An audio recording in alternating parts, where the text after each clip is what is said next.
Gracias por seguir con nosotros. Son las 12 de la noche, 49 minutos en Tel Aviv, también en Gaza. Y el conflicto entre Israel y el grupo Hamas, que controla la Franja de Gaza, ha entrado en su segunda semana. Israel ha dicho que se han lanzado 3.150 cohetes desde el enclave palestino y que las operaciones militares van a continuar hasta que no cesen las agresiones. Mientras Hamas e Israel se hacen de oídos sordos ante los llamados de la comunidad internacional para desescalar la violencia, se están reportando 200 muertos del lado de Gaza y 10 en el territorio israelí. 7 días y no cesa el fuego. El ejército israelí lanzó en las últimas horas nuevos ataques aéreos sobre la Franja de Gaza, desde donde Hamas lanza los cohetes contra Israel. Israel dice que se han lanzado 3.150 cohetes desde el enclave palestino en la última semana y que las operaciones militares continuarán hasta que no cesen las agresiones. Precisamente uno de esos proyectiles impactó este lunes un edificio de la ciudad de Ashdod. Ante las críticas por su respuesta militar, el gobierno de Benjamin Netanyahu ha explicado que el blanco de los bombardeos son los túneles de milicianos y las viviendas de presuntos comandantes de Hamas donde se almacenan armas. Las fuerzas de defensa de Israel reportaron que en los bombardeos de este lunes fue abatido Hussam Abu Harbet, comandante del grupo Yihad Islámica, segundo grupo armado palestino en la Franja de Gaza. Según el ejército, había liderado los ataques sobre Israel por más de 15 años. Mientras Hamas e Israel hacen oídos sordos a los llamados internacionales para desescalar la violencia, se reportan 200 muertos en Gaza, 58 de ellos niños, mientras en territorio israelí hay 10 víctimas mortales y 294 heridos. La actual violencia estalló tras una ola de cohetes disparados por Hamas contra Israel. La última gran confrontación entre Israel y Hamas se remonta al verano de 2014. El conflicto de 51 días dejó al menos 2.251 muertos del lado palestino, la mayoría civiles, y 74 entre los israelíes, en su mayoría soldados. Con nosotros desde Argentina, Julián Schwindlerman. Él es profesor de Política Mundial en la Universidad de Palermo, en territorio argentino. Es escritor, analista político internacional, especializado en Medio Oriente. Por eso está con nosotros, señor Schwindlerman. Lo hemos practicado hasta este momento y desde ahora lo llamaré Julián. Bienvenido. Bienvenido, muchas gracias. Todo un gusto. Sin ningún ánimo de irrespeto, profesor, pero es complicado el asunto. Está perfecto, por supuesto. Volvemos a esta situación, entrando ya en materia, volvemos a esta situación, la segunda semana comienza ya, han sido 7 días bastante duros para un lado y el otro de la Franja de Gaza, particularmente para los niños. Esas historias conmueven mucho a quienes aún no estando cerca del Medio Oriente, vemos lo que está allí sucediendo. 7 días que se hacen largos, 7 días que parecen años, 7 días que parecen mucho frente a lo poco que significó 7 años de una relativa tranquilidad. ¿Por qué se atiza este conflicto, profesor? Bueno, primeramente, desde ya que las pérdidas de vidas humanas son, desde el punto de vista humanitario, siempre trágicas, especialmente cuando hay niños involucrados y obviamente civiles, ¿no? Naturalmente. Pero es importante entender algo respecto de esos números que escuché al final del reporte que presentaban. Cuando decimos que mayormente los muertos del lado israelí en el último conflicto fueron soldados y la mayoría del lado palestino civiles, esto tiene una explicación y no es la aparente. La real es que del lado de Israel protege a sus civiles y expone a sus soldados. Por eso son soldados los que mueren y los civiles los que sobreviven. En Gaza, el movimiento fundamentalista Hamas hace exactamente lo contrario. Se esconde bajo tierra a sus combatientes mientras expone a la población civil arriba de la tierra. Por eso es que la mayoría son civiles.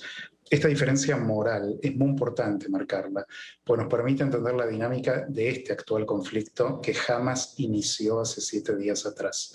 Lo hizo al lanzar hasta el día de hoy aproximadamente 3.000 cohetes y fíjense, según los datos, tenemos pocas víctimas israelíes.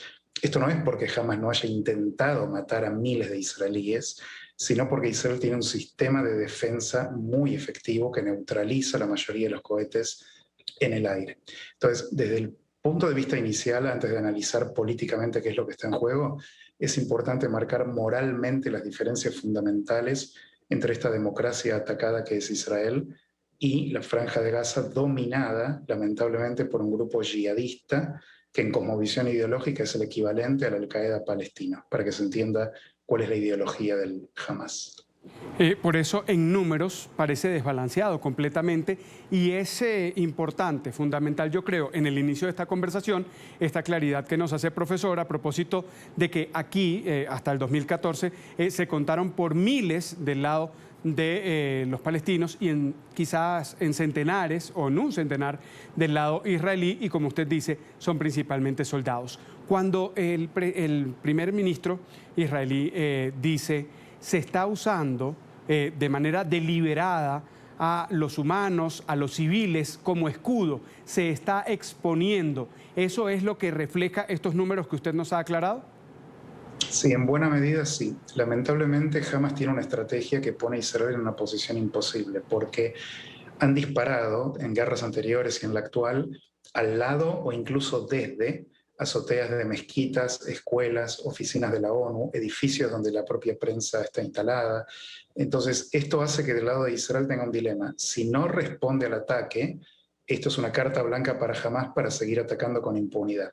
Y si responde al ataque, se expone a, por un lado, matar civiles que no deberían estar muriendo de ningún lado, y por otro lado, a hacer lo que finalmente hace, que es advertir a la población civil dónde va a atacar. El ejemplo último que ocurrió con la torre donde albergaba las oficinas de Al Jazeera y Associated Press, por ejemplo, Israel se comunicó con el dueño del edificio telefónicamente con 1 hora de antelación y le dijo advertirle a la gente que evacúe ese edificio porque lo vamos a bombardear.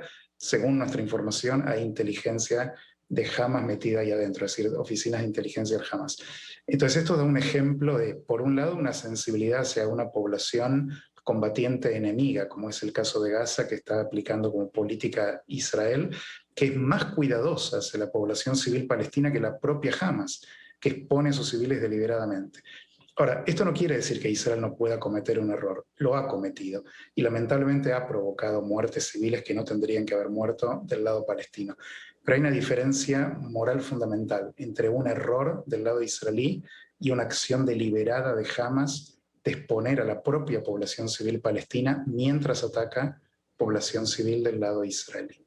Profesor, ¿cómo queda la comunidad internacional? Estados Unidos ha dicho el fin de semana, el presidente Joe Biden habló con Netanyahu, el presidente Joe Biden habló con Mahmoud Abbas. Él está intentando una solución, se está disponiendo para llevar adelante la pacificación y lo más importante, que no haya víctimas civiles, que no haya víctimas humanas, no importa si se trata de un policía o un miembro del ejército israelí o un civil que ocupa territorios palestinos, es una vida la que se pierde. Cuando la comunidad internacional busca ese balance es difícil. Por el lado de la Unión Europea, por ejemplo, no logran ponerse de acuerdo los 27. Tienen una política pro paz, evidentemente, pero ese parece como que el discurso obvio, ¿no? Nadie va a decir si apoyamos que haya una guerra y que escale la hostilidad, pero cómo ponerse de acuerdo a la forma en la cual intervenir o en la forma de decir yo aporto, pero de esta manera. Es una muy buena pregunta que ilustra a propósito de las limitaciones de la diplomacia en situaciones de guerra, ¿no? En este caso confronta un hecho muy concreto en la estrategia israelí. Sí. Hamas, ni bien inició esta guerra, dentro de las 48 horas ya estaba dando señales de que estaba dispuesto a un cese de fuego. ¿Por qué? Porque el objetivo político, simbólico, emocional de Hamas ya estaba logrado. Se había presentado como el defensor de Jerusalén, había atacado a Israel, le había corrido de escena políticamente a la autoridad palestina que acababa de postergar elecciones que, bueno, hace 15 años no lleva adelante y parecía que esta vez iba a ser.